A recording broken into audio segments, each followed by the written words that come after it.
The views and opinions expressed on any program are those of the producers and/or the persons appearing on the program, and do not necessarily reflect the views and opinions of FRC Media, Bristol Community College, or the City of Fall River.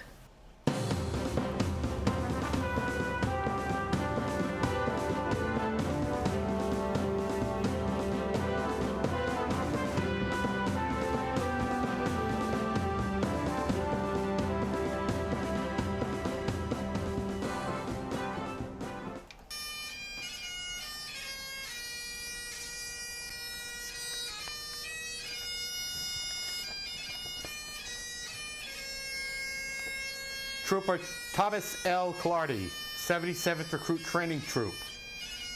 End of watch, March 16th, 2016. Trooper McClarty, the staff of Spindle City Straight Talk and Southcoast Media, remember you and your family. We ask that you rest in peace. The final inspection. The policeman stood and faced his God, which was always come to pass. He hoped his shoes were shining just as brightly as his brass. Step forward now, policeman. How shall I deal with you? Have you always turned the other cheek? To my church have you been true? The policeman squared his shoulders and said, no, Lord, I guess I ain't, because those of us who carry badges can't always be a saint. I've always had to work most Sundays, and at times my talk was rough. And sometimes I've been violent, because the streets are awfully tough. But I never took a penny that wasn't mine to keep, though I worked a lot of overtime when the bills got just too steep. And I never passed a cry for help, though at times I shook with fear, and sometimes, God forgive me, I wept unmanly tears. I know I don't deserve a place among the people here. They never wanted me around except to calm the fear. If you've a place for me here, Lord, it needn't be so grand. I've never expected or had too much, but if you don't, I'll understand. There was a silence all around the throne, where the saints had often trod, as the policeman waited quietly for the judgment of his God. Step forward now, policeman. You've borne your burdens well. Come walk a beat on heaven's streets. You've done your time in hell.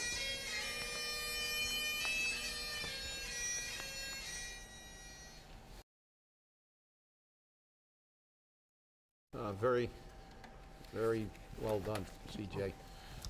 Rest in peace, Trooper. Welcome to Spindle City Straight Talk. It's a Friday. We started on an extremely somber note. You could always remember the sacrifices all public safety employees. This is not an easy day today. Yeah. Sorry about the laughter, but it's been a little crazy. And you know, when this happened 2 days ago, you know, the state came into mourning, and whenever we lose a public safety official, I cry sometimes, those unmanly tears. And I think it's necessary that we remember that these are men that put their lives on the line every day, whether they be police, fire, EMS, they all do it. And they do it for a better community and a better country. And we should never forget. I went to far too many funerals and walked in far too many processions for police and firefighters and who died in the line of duty. And that's why it bothers me so much when we deal with projected cuts in these departments for political reasons. So. Welcome to Spindle City Straight Talk. I'm Chip. I'm CJ. And I'm Carlos. And the only thing I'm going to add is to the fact that you just answered the question. A lot of people say, how come you friends with CJ? Because CJ is not just a complainer. CJ has his sides, his good side. And knowing CJ and Chip, not too long, I know the good sides of them, the side of them, and that's why I'm friends with them. We disagreed in some stuff, but we always have agreed on the good side. So with that said, thank you, CJ, was very nice. Yeah. Well, thank you, Carlos. I appreciate it. But you know, while we all have a hard side, guess what? We all have a soft side too.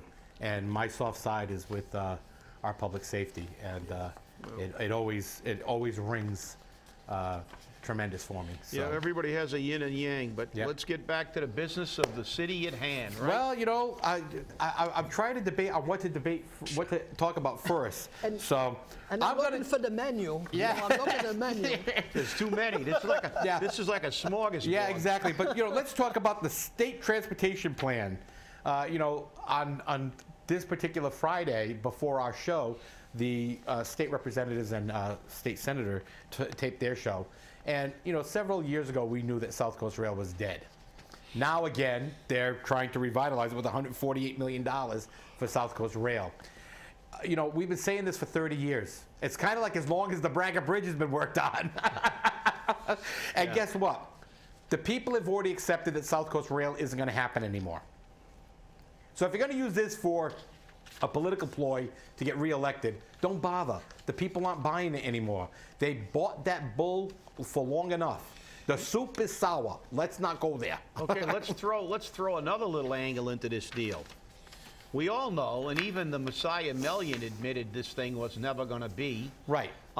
You know, so when he throws the towel in and he stops holding up pie in the sky, you know we're in trouble. We all knew that. You know, this thing will, you know, it won't get down here in our lifetime. It'll probably never get down here because they consider us part of Rhode Island.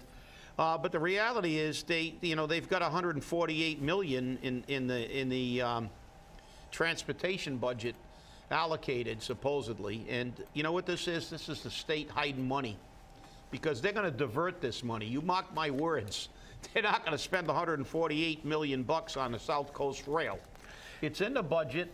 It's there, and it's kind of like the healthcare fund that the city dips into all the time. They ditch money under the guise of it's going to be used for this and it's going to be used for that, and then ultimately it gets lost and gets put in other areas. So, you know, thank you, state of Massachusetts.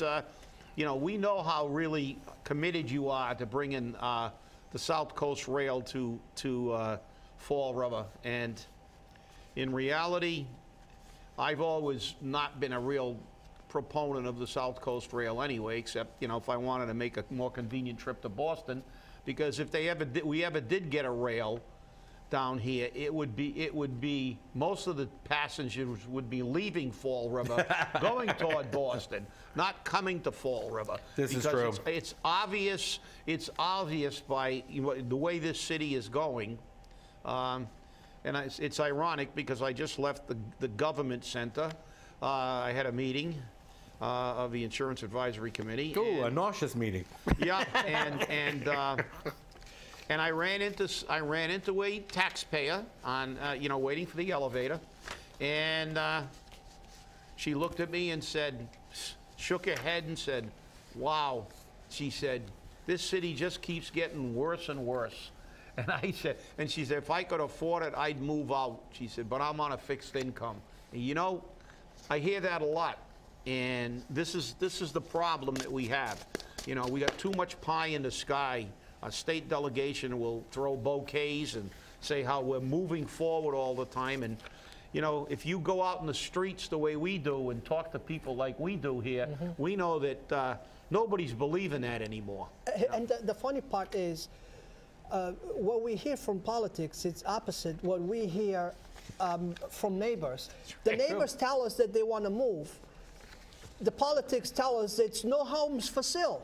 Right. You know, a lot of people looking for homes, and it's no homes for sale. I just heard that a couple of days ago. No homes for sale. No homes for sale. You know, we have more demands than we have homes. And I'm thinking, but where this information is coming from, you know, Well, because the thing that I gets hear me- everybody wants to move out. And the thing that gets me is if there's no homes for sale, how come we need more apartments?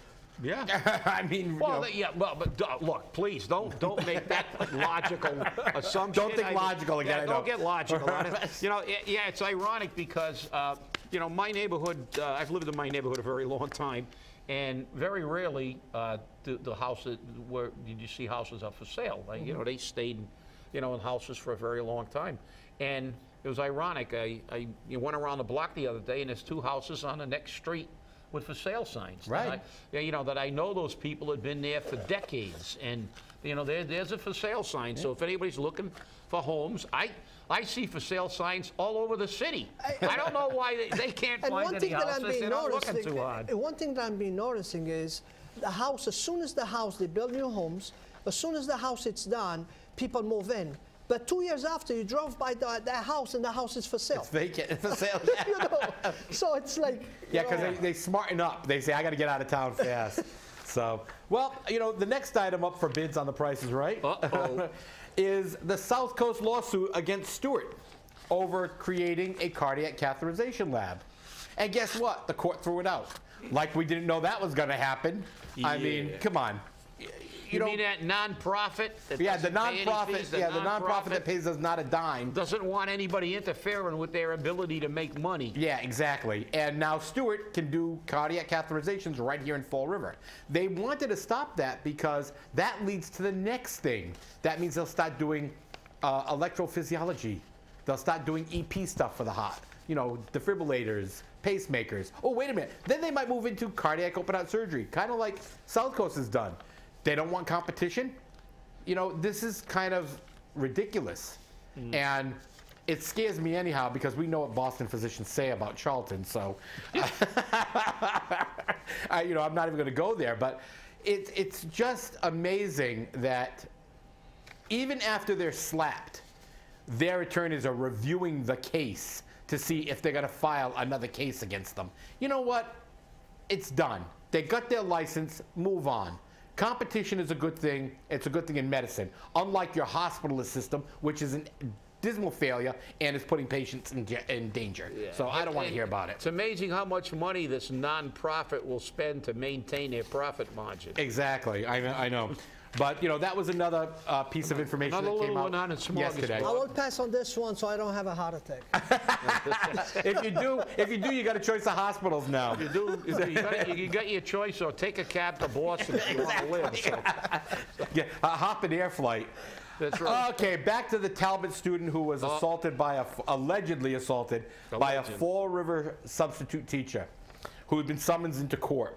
Now, our friends over on Channel 10, following up on this story after Fox 25 picked it up, and we had talked about it a lot as well, actually found the teacher, the substitute teacher, a gentleman by the name of Stefan Michaud, who, when contacted, had no clue he was being charged criminally. He had no clue what had happened. And his comment was, before you judge, know all the facts.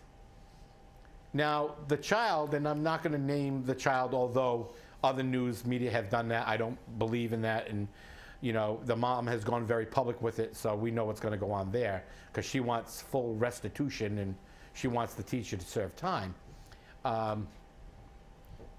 Was in a behavioral class. He was in a special class for, I guess, children with behavioral issues. And, you know, in that industry, you have to have a lot of patience. But my question is, how can the accused not know he was accused? He didn't watch the news. He didn't read the paper. He didn't listen to the radio. It's been on all media. And isn't he an attorney? And he is. He's a retired attorney in Lakeville. Wow. So now he's in the box. Maybe now we know why he's substitute teaching. That too. But, you know, this is... And parents are infuriated. They are so upset about this. And Carlos, this is in your neighborhood. This is your fault.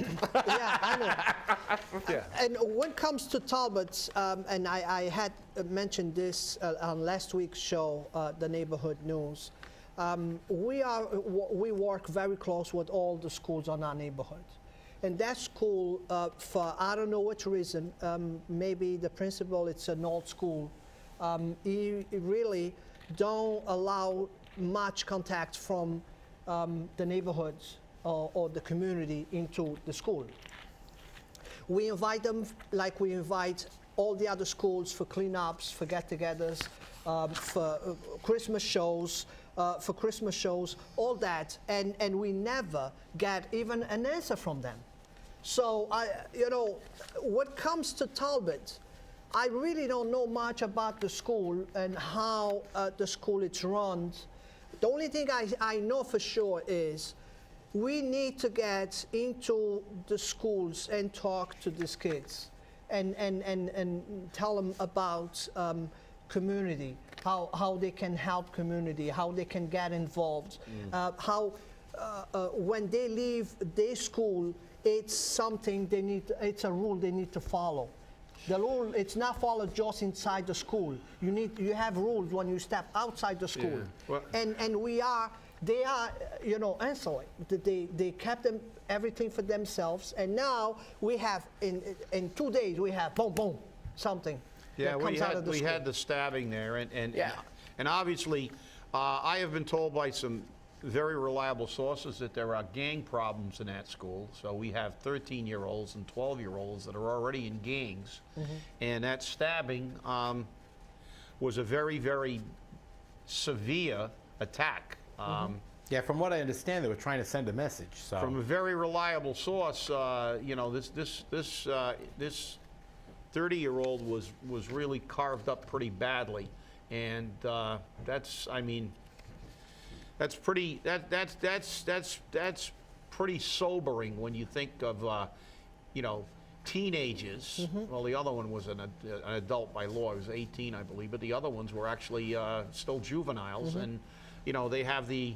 You know, they don't think twice about attacking an adult with knives, and there's some serious issues. This is not it's something that just happened. Right. They planned it. Yeah. Right. They knew that they knew the person was coming. Yeah. Okay. And the fact that it was planned was because it was other kids that don't belong to that school, so they don't even have, you know. Well, you can say we go with the gangs and stuff. So again, let's pretend that these things don't happen. Let's talk about the tourism corridor. Yeah. You know, and things like that, and have Operation Diamond rather than Operation Let's Socialize, you know, the city, and let's deal with some of our major issues, and you know, one of which is crime. Yeah, and the big, You know, the big, I mean, the this big thing is we have here, crazy. though, the big thing we have here, though, Chip, is the fact that, as Carlos reported, there is a school within our system that is isolating itself from the city, from the neighborhoods, and we have to ask ourselves why. Now, we've seen this in the city in the past, and it's usually because the school is having severe issues, some serious problems. And I think that these two incidences are showing how much of a serious problem this school is having. And for the school department to not make any comments on camera, and Mr. Coogan denying on-camera interviews to the press, and them not addressing this publicly to allay the fears of the parents and guardians of children that are in that school system, you have to ask yourself, what do you have to hide? Because that's the impression you're giving. It may not be what's actually happening, but to Fall River and to many people in Fall River, just like the general public everywhere else, perceptions become their reality. And if the perception is that you're trying to hide all of this, what do you have to hide? Well, I think a lot of it's got to do with the fact that the way we do everything in this community, and that's be reactive rather than proactive. You're not going to tell me that these people don't know there are issues within their schools. These, you know, they see these students every day. If they're gang issues and stuff, they know. They can tell factions. And it's not like we're trying to reinvent the wheel. It's like there have been cities like LA that have had massive gang problems for years. There are a lot of different kinds of programs that have been tested and proven to be effective in basically helping to deal with these problems. And you know, the problem with Fall River is, and we can go back to Eddie Lambert, and I remember when Eddie Lambert categorically denied the existence of gangs in Fall River. He said, we don't have gangs in Fall River, which was absolute crap. I mean, it was a while back now, but somebody, the Bloods and the Crips had an argument, and some guy got shot on Quikashant Street in an entry, shot to death. And, you know, but this is what we do in Fall River. we pretend. We pretend that we're getting better. We pretend that things are good, and we name things, and we say we're going to make beaches But you know why, and waterfronts. You know why rather we than pretend? rather than be proactive and say, look, we got a problem. We don't have to reinvent the wheel. There have been cities that have had major gang problems that have tried a lot and done through trial and error and have proven certain things effective. Why don't we reach out to those people and try to help our city? But again, this is a perfect example. Our schools have problems. But if those problems come on the front of the paper, they're not going to reach the numbers that they want to reach to get money from the state. So we need to kind of keep everything quiet, everything, you know, and close doors. So this way, the school is doing great, you know. Yeah, well, actually, I'm glad you mentioned that, because out in the hallway there, and I had a copy in my car, and I meant to bring it in, because I looked at it last week. They had a science award. I forgot the name of The it. Region 3 Science Fair. So Region 3 Science Fair, and they had a list of probably, I don't know, 80 awards that they gave out, and they had the schools. And they had first place, second place, honorable mention, and I will, Monday, remember to bring it in. I will give kudos to the one Fall River student who won an award. She won 2 awards. She got a second place, and I believe maybe an honorable mention or another second place. But you looked at those, the science awards, and you look at, and what are they? Not one student out of 80 categories or something like that was from Fall River. And you know something? Kudos to that girl, and I'm sure we've got children that are capable. Why don't we cultivate programs? We spend millions of dollars on administrators, and this is what helps our youth stay out of gangs, stay out of trouble, because you cultivate a knowledge. You're not telling me there aren't people who like math and like science. This girl, why? And I want to see what the school's got for a girl like this that's already placed. What kind of, you know, extra, you know, why don't they set up after-school programs for these people to cultivate these things? This is money well spent. You know, not getting another administrator or having Meg Mayo Brown and a band of merry thieves figure out how many more new administrative six-figure positions we can create. Why don't we put more teachers in the classroom? Why don't we dedicate some money to programs to cultivate people in academic activities and in athletic activities which develop character? But no, what we continue to do is say, oh, the school system's doing fine, and then we see it failing. We see our students not getting to their not realizing their full potential, and it's a travesty, you know, because it's all we ever do in this city. And you know, go ahead, call me negative. I don't care. Negative. It's not negative. It's a fact. It's a fact. These things are, you know, we have a failing school system. We're not, and by the way, as I told you, CJ, people who call us negative, we can't be negative, because we're either positive or we're positive by default. Because if he's negative and I'm negative, 2 negatives make a positive. So we're positive. That's it. So forget about that stuff. But let's talk about reality here. We have this is the future of Fall River, the children, and to allow them to go down a wrong path and not commit every single dollar that we can to try to make them realize their full potential. It's, to me, disgraceful. Just make sure you keep the school committee chairman away from the reorganization of the school department. But, you know, about the Region 3 Science Fair, you know, years ago, back when the dinosaurs roamed the earth, I was a contestant in the Region 3 Science Fair 2 years in a row. Both years, I won top honors. I won first place in biology, and in one year, I actually bred chickens. I raised them. I did, you know, it was always interesting. And another year, I did on medicine. So it was a very good, and it was the best experience I had when I was a child growing up. And that program is amazing. And for only one student, because when I participated, we must have had 80 kids from Fall River participate in it. But back then we had programs like advanced language placement, advanced science placement. These were programs within our school system. But, you know, with only a few minutes left. So we're doing better now than we did back then. I would have guessed your science project was on neutrons because they're negative. Well, and the last of the fraud reports.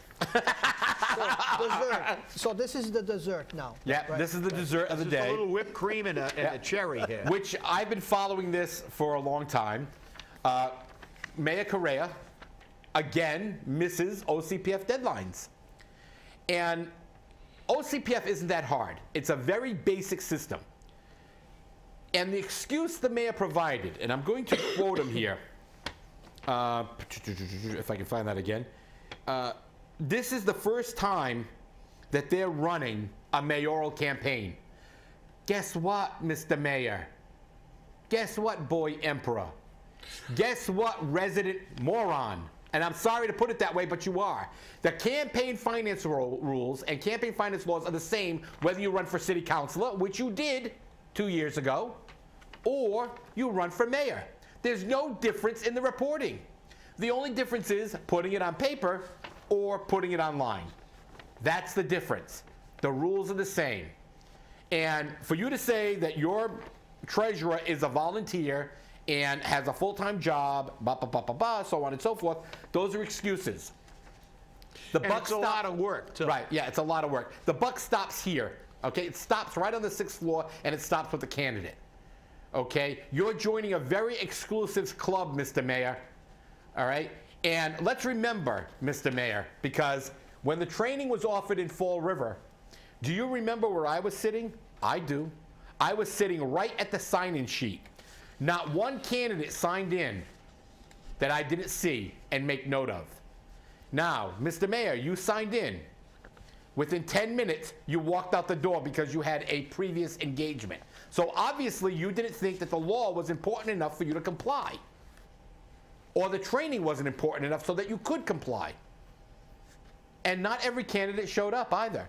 And that's the thing that scares me. That in Fall River, the law doesn't apply to me. The law doesn't apply at all to any elected official. Because you know what? We always get a finding of no finding. Well, we had one elected official who a couple of years ago got hit with a substantial fine. A very substantial fine. And Mike Sullivan, director of OCPF, says at every single training session, there's one thing you don't want to see in the paper. Your name and my name in the same article. And you know what? If his office doesn't cite you with heavy fines, you've walked away lucky. Because you know what? I know how much they're looking at you for. Because you know what? I've been looking at it too, and I've been asking the questions. And that's the problem we have, is that it's deceit at a magnanimous appointment.